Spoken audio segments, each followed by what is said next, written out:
Hey everybody, this is Erica Mello, and welcome to episode number 132 of Tough to Treat. And this is a shorty episode of a patient of mine who's a semi-competitive golfer who came in to see me with left hip pain. He had an avulsion fracture 2 years ago and managed pretty well until he couldn't. And so he had significant left hip pain. And this episode really highlights the importance of really looking at center of mass and in different bases of support. Golf is a sport of weight shifts, as is squash from our last episode, right? But golf has a much more narrow base of support than, let's say, squash, right? So with this particular patient, you will learn how looking at the base of support and looking at it in different movement patterns was the key to finding his drivers. And if you've listened to the podcast long enough, you will know that his hip was not his primary driver, right? And you just want you to think about something. If someone comes into you and they have left hip pain and they're loading on their right side, makes sense, right? They offload that left side, after they've had surgery, which he did, but they need to relearn a new movement pattern.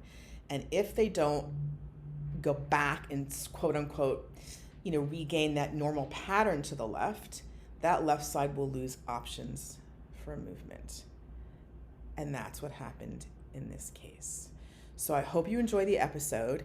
And if you have any questions or any episodes that for example, if you have questions on back pain or pelvic girdle pain or stress urinary incontinence or, any kind of sports, go into our website, toughtotreat.com. And we've got a great search function in there where you can literally just type in anything like low back pain or neck pain or shoulder pain or golf or whatever. I treated a fencer some years ago. And if you type in the word fencer, that episode will come up, right? So, and you'll see all the episodes we've devoted to that particular topic you are searching for. So we also have a great Clinical Pearls PDF that I wrote, and I'm updating actually as we speak, and a wonderful PDF that Susan wrote on sleep and persistent pain, because we all know that sleep is very important with patients who have persistent pain.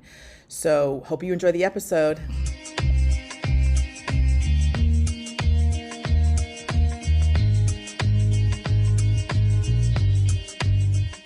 Everybody, I just wanted to discuss a patient of mine who we haven't done a podcast on this guy at all. We may in the future. He's really quite interesting to treat. So this was a patient of mine who had a lot of left hip pain. He had a total hip replacement, not for any kind of degenerative condition. It was just he's a semi-competitive golfer.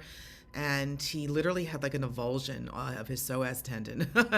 And they actually ended up doing a total hip replacement on him in the end. And he did fairly well, I believe, after that. And then he started to play a lot of golf.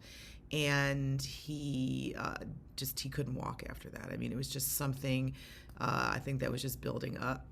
So when he came to see me, he was literally just coming off crutches.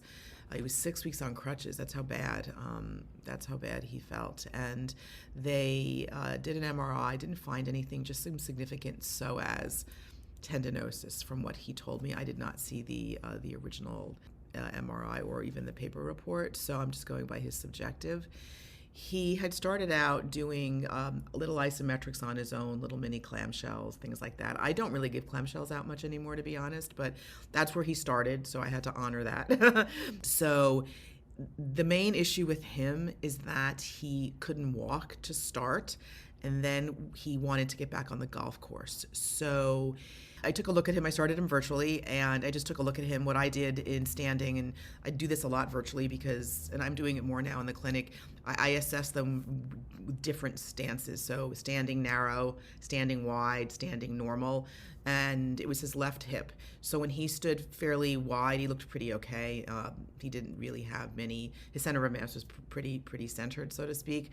When he went really narrow, or narrow like he would have to putt, he shifted his weight way over to the right side, okay? And obviously his foot, his knee, his left hip could not adapt to that narrow stance. So in my differential, when I was assessing him, I put on my radar, he could potentially have a foot issue, a knee problem, and not a problem, but a dysfunction that's not painful, or a hip issue, which he obviously has. But was that the driver? Okay, so in my assessment, I had him do the squatting, the same thing, normal, narrow, and wide. I saw the same movement. So I'm just trying to confirm a dominant movement pattern with him. And whenever he went narrow or a little bit less than wide, he shifted his weight to the right. I ended up doing a body twist as well. And he just had he's a right-handed golfer, so we had to go into the left body twist. He had no control. I mean, he had very poor control in his left foot. He had significantly, poor arch support bilaterally, but left worse than right. And so when you body twist to the left, you should go into a little bit of a more of a rigid lever, a little supination on that left foot, for lack of a better word. And he wasn't giving his foot the support he needed to get power through the golf club. So, make a long story short, I found that his foot was his primary driver, his primary source. It wasn't his pain generator. His pain generator obviously was his hip, especially that psoas tendon. That was his pain generator, but the psoas also rotates, right? So when I ended up modifying his foot and giving him some novel input into the foot, he was able to rotate better, he felt better, and he could walk better. But that wasn't enough. I could not take him home with just treating the foot. So, and I can go through a foot progression. I had him do a lot of seated heel raises, toe heel progression. I had him doing eccentric, concentric. I had him doing split squats, things like that with the left foot back to get him more control in that left foot into plantar flexion, and to develop not like a rigid foot, but just to get more control and into sort of supination, once again, for lack of a better word. So it was not enough. In my experience with golfers, the thorax and the trunk is a huge driver, and it was a significant secondary driver with him. He said he had great rotation. He didn't. He had the typical rotation where you turn, then you side bend. He had very poor rotation, actually. So I worked on, and when I modified his trunk and did some things into his thorax, I gave him a yellow TheraBand to wrap around his forearms. He was able to rotate much better. So that means I'm just balancing the neuromuscular movement, the neuromuscular patterning around his thorax to get him to rotate better. So I know I'm going through this fast, but I wanted you just to get an idea of, even though he had a major hip problem and he had surgery and he was good for a couple of years, his compensatory movement pattern they were still the same. I mean, he didn't have a great stroke, right? So even though he had a hip issue and a hip replacement, he still defaulted to the same movement pattern. And so when the primary issues were addressed, his foot and his thorax, he got a lot better. I did do work in his hip, so he was really over-recruiting psoas, and that was one of his meaningful questions to me. So I ended up putting him up on the wall in a tabletop position, a bunch of pillows underneath his bum, so that takes out the flexor, and let gravity, so bent knee raises, bent knee fall outs with two pillows under his bum and his feet up against the wall in the tabletop to let gravity do the work. And then I slowly decreased that. And then I added some things on the foam roller for him. So his main issue was his foot, secondarily his thorax, tertiary his hip. I know it's a lot, but I got the main issue. You want to intervene in a region that's going to give you the most bang for your buck initially. And it was his left foot. He's a right-handed golfer.